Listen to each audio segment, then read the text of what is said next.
Vamos abrir as nossas Bíblias no Evangelho de Mateus,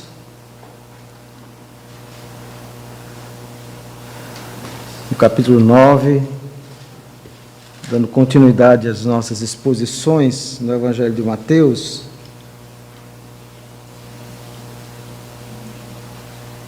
Nós vamos ler o capítulo 9,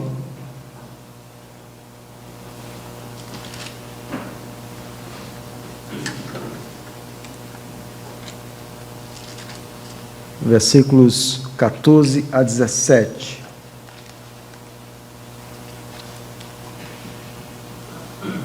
Mateus 9, 14 a 17, vamos ler a palavra do Senhor. Diz assim a bendita palavra de Deus: Vieram depois os discípulos de João e lhe perguntaram: Por que jejuamos nós e os fariseus muitas vezes, e teus discípulos não jejuam? Respondeu-lhe Jesus: Podem acaso estar tristes os convidados para o casamento, enquanto o noivo está com eles? Dias virão, contudo, em que lhe será tirado o noivo, e nesses dias hão de jejuar. Ninguém põe remendo de pano novo em vestido velho, porque o remendo tira parte do vestido e fica maior a rotura. Nem se põe vinho novo em odres velhos, do contrário, rompem-se os odres, derrama-se o vinho e os odres se perdem, mas põe-se vinho novo em odres novos e ambos se conservam. Amém, a palavra do Senhor. Vamos orar nesse momento, buscando a bondosa presença do Senhor.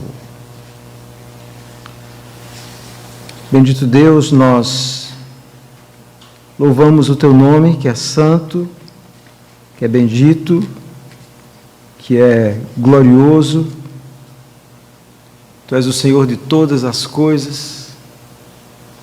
E mais uma vez nós, como Teu povo, estamos na Tua presença, colocando não apenas as nossas vidas, mas também colocando diante do Senhor esse momento quando vamos ouvir aquilo que o Senhor tem a nos dizer. Nos dá temor, nos dá mente concentrada e, acima de tudo, coloca em nosso coração um ardente desejo em não apenas ouvir a Tua palavra, mas colocar em prática. Essa é a nossa oração em nome de Jesus. Amém. Meus irmãos, uma das grandes dificuldades na vida cristã é estabelecer prioridades. O que deve ser prioritário em nossa vida? Não apenas na vida cristã, na nossa vida pessoal. Todos nós, de alguma forma, lutamos com o que é prioritário, com estabelecer aquelas prioridades, embora nós saibamos que a prioridade é o reino de Deus, é as coisas, ou são as coisas do Senhor, e muitas vezes nós nos vemos lutando para estabelecer essas prioridades em nossa vida. E de alguma forma, nós sempre, muitas vezes, nos encontramos na vida cristã com esse dilema entre ação, entre dedicar um tempo ao Senhor e pregar o Evangelho, e anunciar, e evangelizar, e ao mesmo tempo esse tempo de consagração, de oração, de jejum. Como é que nós então estabelecemos esse equilíbrio em nossa vida cristã? Esse texto que nós lemos hoje nos ajuda muito a pensar nesse equilíbrio da vida cristã entre ação e consagração. Esse é um grande desafio na vida cristã, estabelecer esse equilíbrio. E esse texto então nos diz que o próprio Senhor Jesus foi questionado a respeito disso. Jesus estava se dedicando em seu ministério a pregar, sobretudo, aos pecadores, visitando aldeias, levando a mensagem do reino, e ele então é perguntado pelos discípulos de João se ele não estava esquecendo do jejum, se ele não estava esquecendo da consagração. E o Senhor Jesus então vai responder a respeito dessa pergunta, e que, obviamente, em sua resposta vai trazer importantes lições para nós hoje. Então, antes de nós adentrarmos no texto, vamos considerar um pouco o contexto onde ele está inserido. Nós vimos que uma das grandes preocupações de Mateus é mostrar que Jesus vem chegando, quando Jesus chega, o tema principal da mensagem de Jesus é a mensagem do reino. É isso que Jesus vem trazer, a mensagem do reino. Quando nós lemos, por exemplo, no capítulo 4, antes do Sermão do Monte, o texto então nos diz, no versículo 23, que Jesus percorria as sinagogas pregando o evangelho do reino. E Jesus, como rei, havia chegado, e ele então traz essa mensagem do reino. E Jesus, então, como rei, ele mostra profunda autoridade sobre todas as coisas, autoridade para declarar pessoas limpas, que cerimonialmente eram impuras, como aquele leproso que Jesus cura, autoridade sobre as enfermidades, autoridade sobre os demônios, autoridade também no ensino, em reinterpretar, em ensinar o verdadeiro significado das Escrituras. Portanto, Mateus tem essa grande preocupação no seu evangelho em mostrar essa grande autoridade do Senhor Jesus. Mas, à medida que o ministério público do Senhor Jesus se desenvolve, Jesus, então, vai tendo que lidar com a religiosidade que já existia em sua época.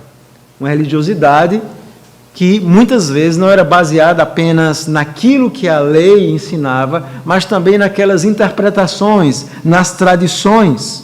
E Jesus tem que lidar não apenas com os fariseus, ele precisa lidar com os saduceus, e agora também ele precisa lidar aqui com os próprios discípulos de João. João havia sido preso, nós sabemos disso, no capítulo 4, versículo 12, João estava preso, mas os discípulos de João, obviamente, continuavam. E os discípulos de João fazem essa pergunta. O próprio João tinha uma vida bastante ascética, e eles então perguntam ao Senhor Jesus, os teus discípulos, por que eles não estão jejuando? Por que os fariseus jejuam, nós jejuamos, e os teus discípulos? Por que nós não vemos eles jejuando? Essa é a grande indagação. Então, aqui no contexto, nós vimos que no capítulo 9, primeiro, Mateus vai mostrar que Jesus precisa lidar com os fariseus. Jesus havia convertido e chamado Mateus se converte no capítulo 9, versículo 9. Do versículo 10 a 13, Mateus dá uma festa em sua casa, e Jesus então vai para a casa de Mateus, que também se chamava Levi, e Jesus então ali prega para aqueles amigos. Mateus havia convidado, talvez, as piores pessoas consideradas naquela época, os coletores de impostos, os pecadores. Mateus sente a graça de Deus para com ele, então chama. Existiam vários pecadores, Jesus está ali, e nós vimos na semana passada que estar no meio de pecadores, ou comer, ou fazer uma refeição naquele mundo oriental com alguém, implicava, de certa forma, uma grande aliança. Isso implicava muito para a época. Jesus está comendo com pecadores, e Jesus então vai dizer que ele era médico exatamente desses pecadores. Essa era a missão do rei, era chamar esses súditos pecadores, era transformar pecadores. Jesus vai contrapor os fariseus, mostrando que essa era a sua missão, salvar pecadores. Então, primeiro nós temos os fariseus, e agora um outro grupo também, que não vai ficar contente com a forma de Jesus atuar em seu ministério público, que são os discípulos de João. Se nós lermos esse texto, nós vimos que quando nós vamos interpretar um texto dos evangelhos sinóticos, é muito importante nós fazermos uma comparação com os outros evangelhos. Então, esse texto tanto está registrado no evangelho de Marcos, no capítulo 2, versículo 18 a 22, como também em Lucas, no capítulo 5, versículo 33 a 39. Nós vimos, por exemplo, que os fariseus estavam também. Essa discussão, os fariseus não apenas eles estavam intrigados porque Jesus está pregando para pecadores, está no meio dos pecadores, então eles recriminam o Senhor Jesus, mas eles também fazem uma severa crítica ao Senhor Jesus, porque os seus discípulos não estão jejuando. Eles, de alguma forma, eram aquele tipo de pessoas que procuravam perseguir o Senhor Jesus, observar, tentar pegar alguma falha no Senhor Jesus. E aqui, tanto Mateus como Marcos como Lucas vai nos dizer que os fariseus e os discípulos de João, eles estão juntos. A crítica é mútua, não apenas os fariseus dizem, olha, acho que esse Jesus não jejuma muito, ele não é tão consagrado, os discípulos dele não jejuam como nós. E os discípulos de João parece que concordam, é verdade, eles não são tão consagrados a Deus. Mas observe que Mateus, então, o foco de Mateus é apenas os discípulos de João. O quadro completo, nós sabemos, pelos outros evangelhos, que tanto os fariseus como os discípulos de João fazem essa crítica ao Senhor Jesus. Mateus já havia tratado dos fariseus antes, e agora Mateus centra a sua câmera, nós podemos dizer, a sua lente apenas nos discípulos de João. Esse era o alvo dele agora. Então, é por isso que no versículo 14, diferente de Marcos e Lucas, ele então vai dizer que foi os discípulos de João que lhe perguntaram, embora nós saibamos que essa também era uma indagação dos fariseus. E esses discípulos então perguntam a Jesus: por que jejuamos nós e os fariseus e os teus discípulos não jejumam? Uma boa pergunta para o Senhor Jesus Cristo. Por que vocês não estão jejuando? E aqui, no cerne dessa pergunta, tinha a ver com aquela ideia: ação ou consagração? Jesus estava pregando o Evangelho. E é a respeito disso que esse texto vai nos ensinar, como nós encontramos esse equilíbrio entre ação e consagração. E esse é o tema daquilo que eu quero meditar com os irmãos nessa noite. Ação ou consagração? A indagação sobre o jejum e a resposta de Jesus sobre a alegre chegada do reino. Ação ou consagração? A indagação sobre o jejum e a resposta de Jesus sobre a alegre chegada do reino. Há pelo menos duas ideias no texto. Em primeiro lugar, existe essa indagação controversa sobre o jejum. Eles vão perguntar ao Senhor Jesus, no versículo 14, sobre o jejum. Em segundo lugar, existe a resposta do Senhor Jesus, dos versículos 15 a 17. E essa resposta de Jesus, como ele muitas vezes fazia, não é direta. Jesus vai responder primeiro usando uma parábola, no versículo 15, Lucas inclusive diz que é uma parábola, que é essa parábola do casamento, dos convidados, dos noivos. Essa é a primeira parábola que Jesus diz. Ele diz: num casamento, vocês acham que há tempo para tristeza? Essa é a primeira parábola. E em seguida, essa parábola do Senhor Jesus é seguida por duas metáforas, onde o Senhor Jesus usa, em primeiro lugar, a metáfora do remendo de pano novo em vestido velho, e a segunda metáfora, no versículo 17, é do vinho novo em odres velhos. Então, o grande ponto desse texto é o que é que o Senhor Jesus quis dizer àqueles fariseus, e obviamente seus discípulos, e a nós hoje, quando Jesus responde dessa forma. Qual o significado dessa parábola e dessas duas metáforas? É isso que nós vamos ver nessa noite. Então, em primeiro lugar, vamos analisar a indagação controversa no versículo 14. Observe e olhe comigo. Vieram, pois, os discípulos de João e lhe perguntaram: por que jejuamos nós e os fariseus e teus discípulos não jejumam? Obviamente, o Antigo Testamento havia estabelecido o jejum.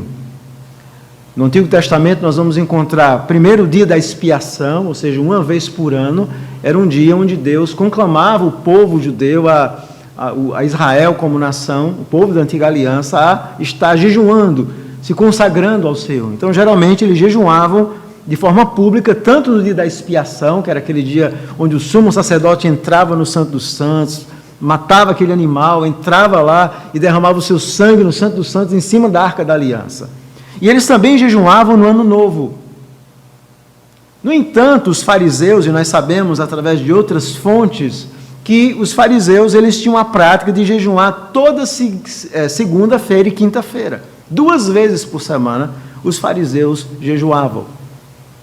E o próprio Jesus vai criticar a atitude dos fariseus, porque quando eles jejuavam, no capítulo 6, versículo 16, eles faziam questão de dizer às pessoas que jejuavam, eles desfiguravam os seus rostos. Jesus os chama de hipócritas. Eles faziam questão que as pessoas soubessem que eles jejuassem, que eles estavam jejuando. Então, da mesma forma que os fariseus, às segundas e quinta-feira, eles estavam ali jejuando. E nós vamos também ver, por exemplo, lá em Lucas, no capítulo 18, aquele fariseu, da parábola que Jesus conta, da parábola do fariseu publicano, nós vamos encontrar que o fariseu vai dizer exatamente isso. Ele diz assim, capítulo 18, versículo 12, jejum 2 vezes por semana, dou o dízimo de tudo quanto ganho. Então, aquele fariseu vai referendar essa prática, ou seja, Os fariseus realmente jejuavam 2 vezes por semana, e eles então faziam questão, se mostravam contristados, tristes, para que as pessoas perguntassem: você está jejuando? Sim, hoje é segunda, eu estou jejuando. Quinta-feira, eu estou jejuando. E Jesus havia condenado essa prática no Sermão do Monte, dizendo que quando alguém jejuasse, quando os seus discípulos jejuassem, ninguém deveria saber. Eles deveriam lavar o rosto, ungir a cabeça com óleo. Apenas Deus deveria saber. Então, esse é um ponto importante. Ainda que os discípulos de Jesus jejuassem, obviamente os fariseus e os discípulos de João não sabiam disso, mas ainda que Jesus e os discípulos jejuassem, possivelmente os fariseus e os discípulos de João jamais saberiam. Jamais.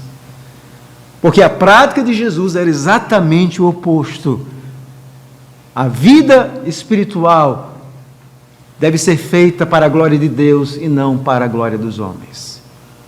Portanto, nós temos que olhar essa pergunta primeiro sobre esse aspecto. Os fariseus, eles tinham grande preocupação em jejuar. E os discípulos de João também. Observe que João, no capítulo 3, no Evangelho de João, no versículo 26 a 31, João havia dito isso, os seus discípulos haviam compreendido bem. João disse: ele deve crescer e eu devo diminuir. O próprio João Batista, ele atesta a mensagem de Jesus. E nós temos que nos lembrar, quando nós analisamos João Batista, qual era o papel de João Batista. João Batista, ele veio como precursor de Jesus. E é por isso que ele vai para o deserto, porque as profecias do Antigo Testamento diziam que ali no deserto Deus estaria iniciando um novo Israel. E é por isso que Jesus então é batizado, e é por isso que quando Jesus é batizado, existe aquela voz celeste que diz: este é o meu filho amado em quem me comprazo. Ali estava o novo Israel. Então a mensagem de João Batista era para chacoalhar a nação de Israel. Era para dizer que para fazer parte do povo de Deus, não se faz parte por nascimento como os judeus imaginavam. Eles achavam que simplesmente porque eram judeus, eram um povo da aliança, eles eram um povo de Deus. E João diz: não, é preciso arrependimento, é preciso crer no Messias que vai vir. João havia pregado essa mensagem, mas a própria prática de João é uma prática muito mais ascética. Ainda que João pregue o Evangelho, o foco dele é o deserto. As pessoas vão para o deserto, e é lá no deserto, então, que João prega, que ele foca a mensagem do seu ministério. É lá que estão os seus discípulos. E uma das características de João era exatamente o jejum, era o ascetismo. Tanto é que em Mateus, no capítulo 11, nós vamos ver mais à frente, nos versículos 18 e 19, essa é uma das acusações. Mateus 11, 18 diz assim: pois veio João, que não comia nem bebia, e dizem: tem demônio. Veja, a atitude de João era ascética, no sentido de que João era um homem de muito jejum, alguém que vivia bastante consagrado, que viveu no deserto. E versículo 19: veio o Filho do Homem, que é Jesus, que come e bebe, dizem: eis aí um glutão e bebedor de vinho, amigo de publicano e pecadores. Era o oposto à perspectiva de Jesus. O alvo de João era anunciar Jesus. Era começar esse novo Israel no deserto, da mesma forma que Deus tira Israel do Egito, e Israel então sai do Egito e vem pelo deserto para a terra prometida. João agora, no deserto, está pregando, e as pessoas então vão e se arrependem. Então começa esse novo Israel, e agora Jesus chega, ele é o Messias. Mas a prática de Jesus era bem diferente. Jesus sabe que ele tem pouco tempo, o seu alvo, o foco do seu ministério era exatamente se envolver, era estar perto de pecadores, era visitar pecadores, era chamar pecadores. Esse era o alvo, era a missão. Jesus mesmo diz: eu vim chamar pecadores, eu sou médico de pecadores. E eles obviamente não compreendiam isso. Os discípulos de João parece que então mantiveram esse ascetismo do seu líder e talvez não deram testemunho ou a devida atenção ao próprio testemunho de João Batista a respeito de Jesus, e agora estão juntamente aliados com os fariseus tentando criticar o Senhor Jesus Cristo. Então esse é o contexto que nós temos aqui, Mateus capítulo 9. Eles então perguntam: seus discípulos não jejuam? E aqui nós temos a resposta do Senhor Jesus. Observe que a resposta de Jesus se dá através de uma parábola, no versículo 15, E essa parábola do Senhor Jesus é muito interessante, porque diz assim: podem acaso estar tristes os convidados para o casamento enquanto o noivo está com eles? Dias virão, contudo, em que lhe será tirado o noivo, e nesses dias hão de jejuar. Veja, Jesus não está dizendo que ele não jejuava, não estava dizendo que os seus discípulos não jejuavam, mas aquele momento ali era um momento ímpar na história da redenção. Jesus está usando essa parábola do casamento. Quem era esse noivo que havia chegado? Obviamente, esse noivo era o próprio Senhor Jesus Cristo. O noivo havia chegado, o reino havia chegado. E Jesus então compara a sua chegada no mundo com um momento de grande alegria. E que alegria era essa? Era a mensagem do Evangelho, as boas novas para os pecadores, boas novas de salvação. Jesus estava fazendo isso. Não havia tempo a perder. E é por isso que nós vemos o tempo todo Jesus, e muitas vezes ele enviando os seus discípulos para que visitassem as ovelhas perdidas da casa de Israel, trazendo a mensagem do reino. É por isso que Jesus, mais na frente nós vamos ver isso, ainda no capítulo 9, quando Jesus vê uma grande multidão e olha para os seus poucos discípulos e diz: roguem a Deus para que mande mais trabalhadores para a seara. Era urgente levar a mensagem do reino.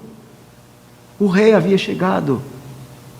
Isso era um momento de grande alegria para o mundo. Deus havia enviado o seu próprio Filho para salvar pecadores. E Jesus diz: não há tempo. A prioridade agora é pregar o Evangelho, é alcançar essas ovelhas perdidas. Ninguém pode estar triste, porque o Evangelho tinha a ver exatamente com essa prioridade. Dias, contudo, virão em que lhe será tirado o noivo. E essa palavra grega que Mateus usa aqui para tirar do noivo, esse verbo tem um significado de uma remoção violenta e indesejável. Ele está falando da sua morte. Ele diz: um dia, eu como noivo, serei tirado. Jesus agora está instaurando um novo Israel. Os seus discípulos, então, são essa primeira comunidade da igreja da nova aliança, onde agora judeus, mas também agora futuramente gentios farão parte dessa igreja. Mas haveria um momento em que Jesus morreria e eles deveriam jejuar. A prioridade agora era ação. A prioridade era visitar aquelas ovelhas. A prioridade era trazer com alegria as boas novas do reino, porque o rei chegou. Essa era a boa notícia.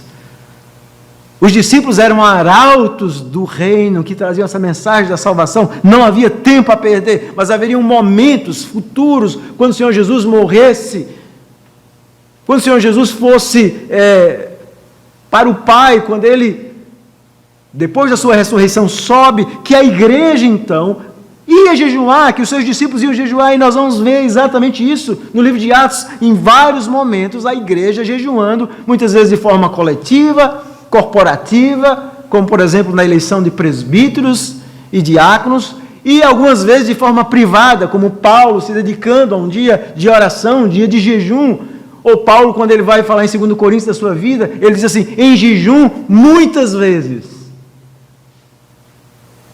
Mas a grande diferença é que esses jejuns privados dificilmente alguém saberia. Essa era a grande diferença. O noivo será tirado. Então Jesus usa essa parábola do casamento como uma metáfora para o aparecimento desse glorioso reino messiânico. O rei chegou.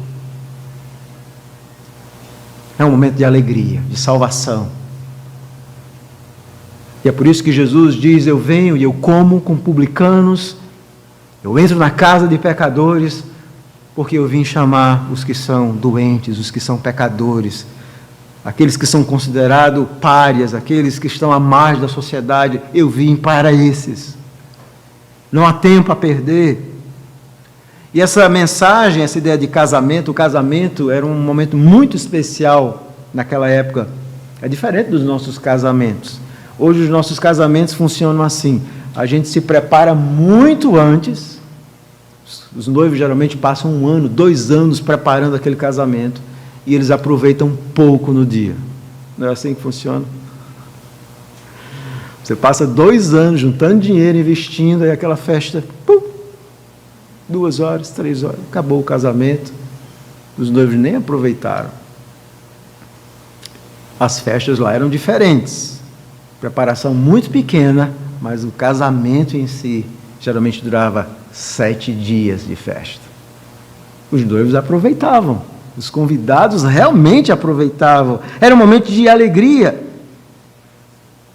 Era um momento agora onde a noiva, a família do noivo, os convidados estavam ali celebrando durante 7 dias. Momento de alegria, comida, vinho, em abundância.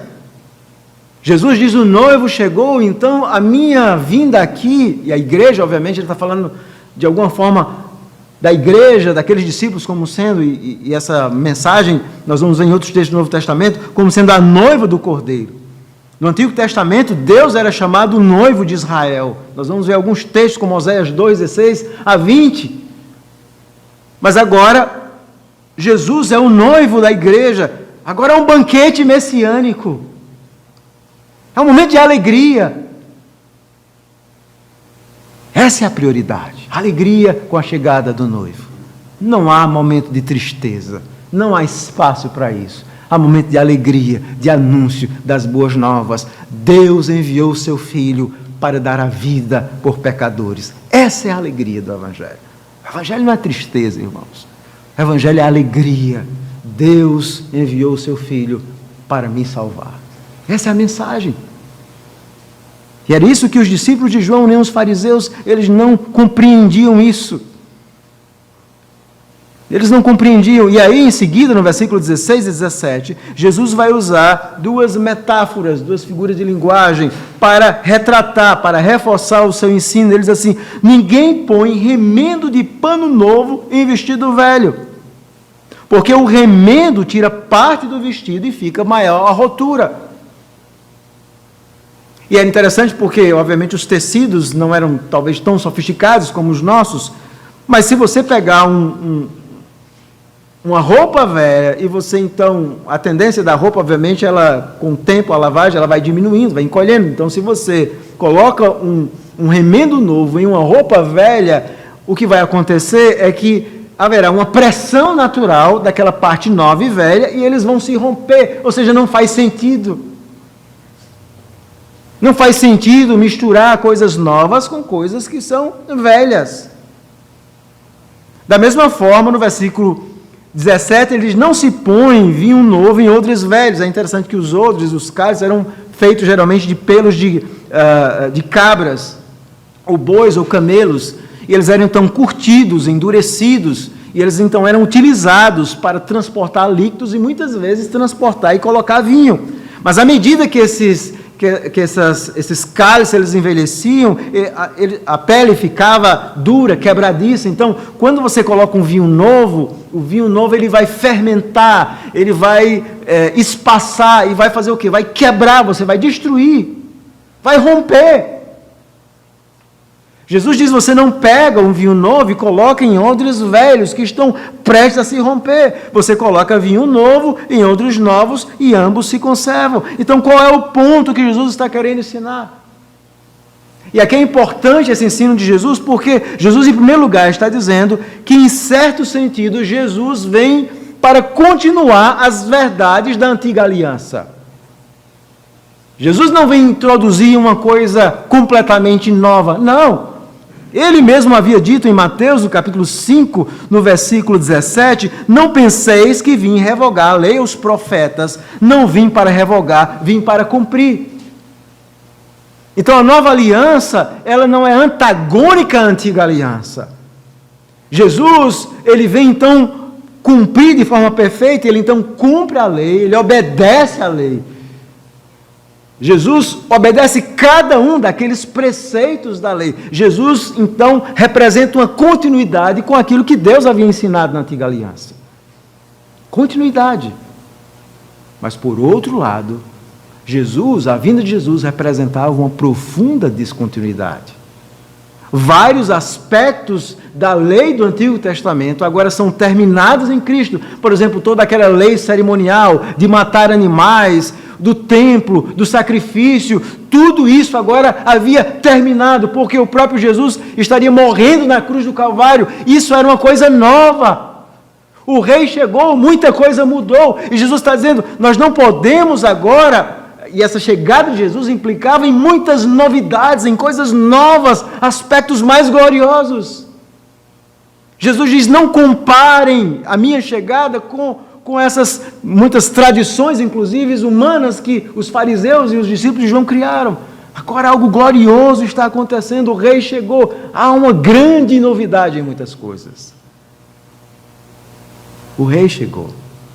E a chegada do reino, nós vimos hoje pela manhã, eu expliquei isso, significava que o reino era uma realidade presente, Jesus era o rei. Mas agora era uma realidade também abrangente, não apenas judeus, mas gentios agora entram nesse reino. O novo Israel não está mais atrelado àquele Israel étnico, mas agora para fazer parte do novo Israel, significa apenas crer em Jesus Cristo. Nós hoje fazemos parte do novo Israel. Não haveria mais aquele culto da antiga aliança, não era necessário mais fazer sacrifícios, não era necessário mais ir até Jerusalém, não era necessário mais fazer aquelas festas, não era necessário mais ir até um sacerdote, não era necessário mais matar animais, tudo isso seria abolido. O Evangelho representava algo novo, algo glorioso. Muita coisa estava mudando. E Jesus diz, você não pode pegar as coisas novas que estão acontecendo e tratá-las como as antigas. A minha vinda representa profundas mudanças. Não apenas continuidade, mas descontinuidade. E é por isso que na nova aliança, na antiga aliança, quais eram os sinais pactuais de Deus para com seu povo? Nós tínhamos vários sinais que apontavam Israel como sendo o povo de Deus. Nós tínhamos a Páscoa, nós tínhamos a circuncisão, mas agora na nova aliança nós temos a ceia do Senhor, nós temos o batismo, ou seja, grandes mudanças estão acontecendo. Nós não temos mais reis, nós não temos profetas, nós não temos sacerdotes. Agora na nova aliança nós tivemos os apóstolos que plantaram igrejas, e que nessas igrejas elas eram, as igrejas então escolhiam e elegiam presbíteros e diáconos, e agora eles então pastoreavam aquelas igrejas, ou seja, grandes mudanças. Não havia mais um lugar, não havia mais uma terra santa, mas agora onde Jesus estivesse com o seu povo, ali seria um lugar santo. Nem mesmo o templo agora, às vezes a gente usa essa ideia de templo para se referir como sendo aquela ideia veterotestamentária de templo, mas na nova aliança nós não temos mais templo. O templo somos nós, quando estamos reunidos, e o Espírito Santo então está em nosso meio, ou seja, há muitas coisas novas, gloriosas, superiores, e você não pode pegar essas coisas novas e tentar enquadrá-las com as coisas antigas. O rei havia chegado, eles não haviam compreendido isso. O Messias chegou. Haveria grandes mudanças. E dentre essas grandes mudanças estaria exatamente a ceia do Senhor. Essa foi uma grande mudança. Isso é uma coisa completamente nova. Um novo sacramento que atestava o relacionamento entre Cristo e o seu povo. A ceia. A ceia é exatamente isso que Jesus diz. O vinho novo. O vinho novo da nova aliança. O pano novo da nova aliança não pode ser enquadrado com aqueles aspectos da antiga aliança. E é interessante que os aspectos da nova aliança, eles são sempre muito mais simples. Se nós compararmos a ceia do Senhor com o culto no Antigo Testamento, nós somos muito mais simples. Mas essa simplicidade tem uma razão. É porque o nosso Salvador, ele foi profundamente humilde. E é por isso que a simplicidade no culto, nas coisas de Cristo, nas coisas do Senhor, retratam exatamente a essência do culto cristão. Simplicidade com profundidade. É isso. Tudo era novo. A mensagem do reino não se ajusta a tradições humanas. É um momento novo na história da redenção. Mas Jesus diz assim, mas eles vão jejuar depois. Jesus não está dizendo que o jejum é uma coisa errada, antibíblica, muito pelo contrário, Jesus ensina a respeito disso. E nós vamos encontrar essa prática na igreja, uma prática que tem sido abandonada. Poucos crentes sabem o que é isso hoje, dedicar um dia para jejuar. E nós temos informações através de um pequeno livreto, uma pequena obra chamada Didaquê, é considerada a obra mais antiga, fora as obras do Novo Testamento. O livro de Apocalipse, o último livro do Novo Testamento, foi escrito mais ou menos no ano 95, o Didaquê é mais ou menos do ano 105. E o Didaquê, essa palavra significa instruções, é uma série de instruções para os crentes daquela época, os cristãos. E dentre as instruções, tem exatamente uma que eu achei interessante, no capítulo 8, versículo 1, diz assim, mas não devemos deixar que nosso jejum coincida com aquele dos hipócritas. Obviamente uma referência clara aos fariseus, eles jejuam na segunda e quinta, então nós devemos jejuar na quarta e sexta. Observe que a igreja do Senhor Jesus Cristo, desde o início, ela sempre jejuou. Mas a diferença é que a prática era uma prática diferente. Então, ainda que haja espaço para o jejum coletivo, e às vezes nós fazemos isso, a igreja convoca um jejum, e esse obviamente precisa ser público, mas a prática para o jejum privado é sempre do silêncio. Ninguém deve saber, apenas Deus. Era completamente diferente. Isso também era vinho novo e pano novo. O jejum para os crentes é vinho novo e pano novo. A razão é diferente, o propósito é diferente e o alvo é a glória de Deus. Muitas e muitas vezes nós sempre nos perguntamos, ação ou consagração? Qual é a prioridade na nossa vida? Pregar? Jejuar? Evangelizar? Ou fazer reuniões de oração? Muitas vezes nós ficamos meio que em dúvida a respeito de que caminho nós devemos tomar. Isso me fez lembrar, uma vez nós estávamos numa Kombi, e essa Kombi, nós íamos para eu era novo convertido, e a Kombi quebrou, nós íamos para um trabalho evangelístico. Aliás, era uma conferência que ia ter, e um grupo ali, e a Kombi, muito velha, por sinal, quebrou. Já foi, eu acho que entrar naquela Kombi era tentar a Deus, na verdade. Naquela época, nós jovens, novos convertidos, entramos naquela Kombi, íamos lá, e a Kombi quebrou. Isso à noite, escuro, e veio aquele dilema. Um grupo disse, rapaz, a gente precisa orar. E o outro, não, a gente precisa ir atrás de ajuda, a gente vai morrer aqui. E eu lembro exatamente esse dilema, ou seja, o que fazer? Agir ou vamos orar primeiro? E a mensagem do Evangelho é exatamente essa. Há espaço para as duas coisas. Nós somos chamados para fazer as duas coisas. A chegada do reino implica, e essa é uma aplicação importante, é um momento de alegria pela mensagem da salvação. Então a prioridade da igreja, a igreja nunca pode esquecer qual é a sua prioridade. Qual é a nossa prioridade? Levar a mensagem do reino para pecadores. Essa é a prioridade da igreja.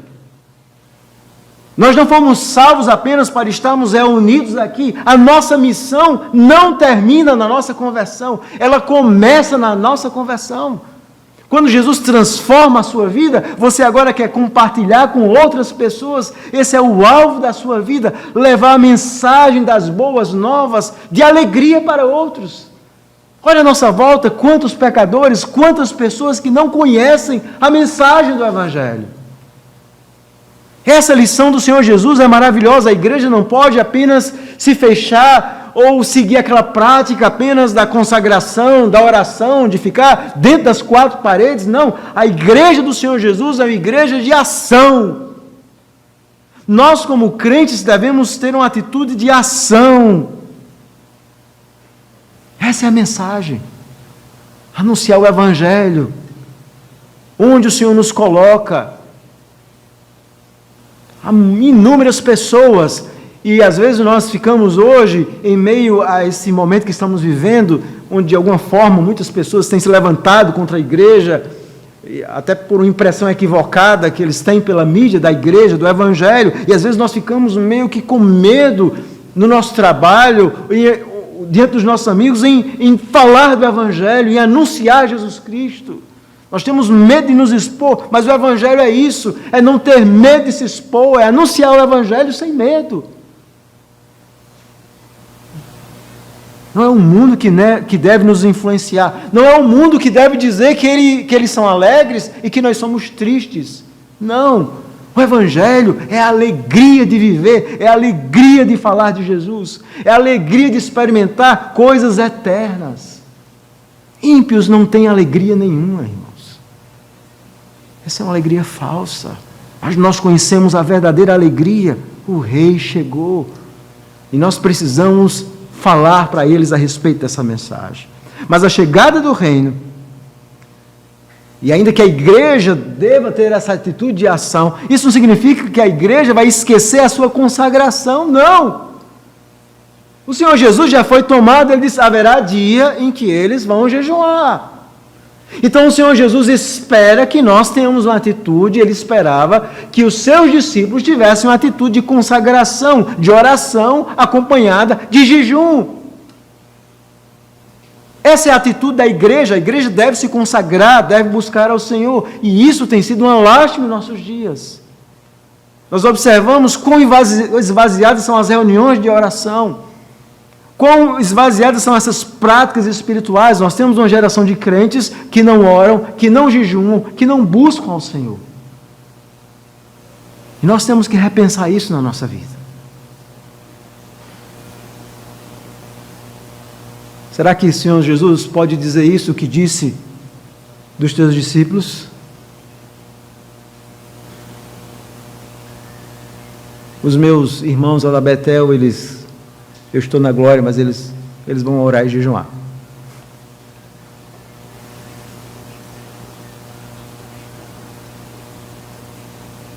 Será que nós podemos dizer, como o apóstolo Paulo, em jejum, muitas vezes? É algo que nós temos que pensar nessa noite. Talvez nós tenhamos que dizer, em jejum nenhuma vez. Talvez até um jejum intermitente. Dieta que muitas pessoas fazem, mas jejum de consagração, de buscar o Senhor, de nos entregarmos a Ele, poucas vezes. Jesus determina um importante padrão aqui para a vida cristã, e esse padrão é: há tempo para tudo na nossa vida. Há tempo para ação, mas há tempo para consagração. Precisa haver esses dois. Precisa haver ação e consagração. Pregação, jejum. Trabalhos na igreja, trabalhos de evangelização. Há tempo para tudo. E é esse equilíbrio que deve pautar a nossa vida. É esse equilíbrio. Esse é o padrão da vida cristã. Nós queremos ir para a igreja cultuar. Maravilhoso. Mas nós temos que levar o Evangelho para outras pessoas que não vêm para a igreja cultuar. É maravilhoso ouvir a pregação, mas nós temos que orar para que Deus nos ajude a colocar em prática aquilo que nós estamos ouvindo. Nós sabemos as demandas do reino, o que é ser um cidadão do reino, e nós sabemos, meu Deus, eu jamais vou ser um bom cristão se eu não me consagrar, se eu não jejuar, se eu não buscar o Senhor.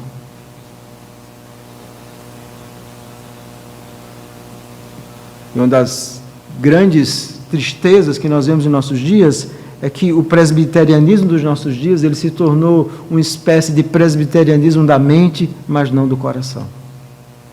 Falta em nossos dias uma fé reformada e experimental.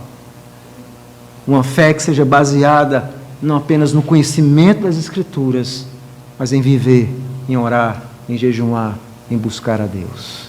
É isso que nós precisamos em nossos dias. Uma nova geração que Deus levante na nossa igreja, de crentes que oram, jejumam, mas também que pregam, que evangelizam e que sabem que essa é a nossa missão. Essa é a nossa missão. Foi por isso que Jesus nos salvou, para fazermos discípulos de todas as nações, para anunciarmos o Evangelho. Mas há uma outra aplicação importante também aqui. É que a ceia do Senhor que nós vamos participar nesse momento representa exatamente isso, a alegria do casamento. A chegada do noivo, o noivo chegou, e o noivo ia ser de forma violenta, como ele mesmo diz, o noivo será tomado. O noivo ia dar a vida pela noiva, a igreja. Esse casamento entre o noivo e a noiva não foi um casamento simples, foi um casamento selado com assinatura de sangue. Do sangue que o noivo teve que derramar em prol da noiva, em prol de mim, em prol de você. O noivo deu a vida pela noiva, para torná-la sem ruga, sem mancha aos olhos de Deus, como Paulo diz, aos olhos de Deus, essa noiva que apesar de ser imperfeita, aos olhos de Deus ela é sem ruga, sem mancha, sem mácula. Porque Deus nunca mais olha a noiva sem olhá-la através do noivo. E a ceia celebra exatamente isso, essa grande alegria, desse glorioso casamento, das boas novas que um dia nos alcançou. E é por isso que a ceia é um momento de grande alegria para nós, porque o noivo está aqui e nós estamos celebrando com ele essas bodas gloriosas. Isso é a ceia, bodas, alegria. O meu Salvador deu a vida por mim. E agora eu faço parte da igreja do Cordeiro. Eu sou dele, ele é meu. Um momento de alegria, mas também muitas vezes um momento de choro, de consagração, onde nós devemos nos santificar. Meu Deus, como nós precisamos nos santificar, ter uma atitude de santidade, de consagração, de buscar a Deus, para verdadeiramente vivermos o Evangelho de maneira digna do Senhor. A ceia, e é por isso que Paulo diz que nós devemos nos examinar, devemos ver como nós estamos vivendo, para não sermos réu do corpo, para nós de alguma forma não estarmos matando ao Senhor Jesus.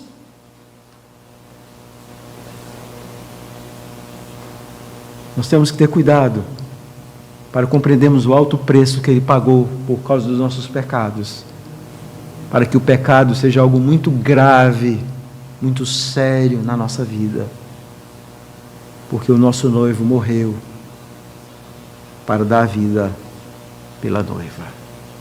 O noivo trouxe algo novo para nós da nova aliança. O noivo prometeu que estaria conosco até o dia das bodas do Cordeiro, como diz Apocalipse 19:9, as ceias das bodas, quando ele voltar, e ele então vai juntar toda a sua noiva, todos os crentes de todas as épocas para as bodas do Cordeiro, um momento de grande alegria. E é isso que eu quero trazer como última aplicação. O Evangelho nunca é sinal de tristeza.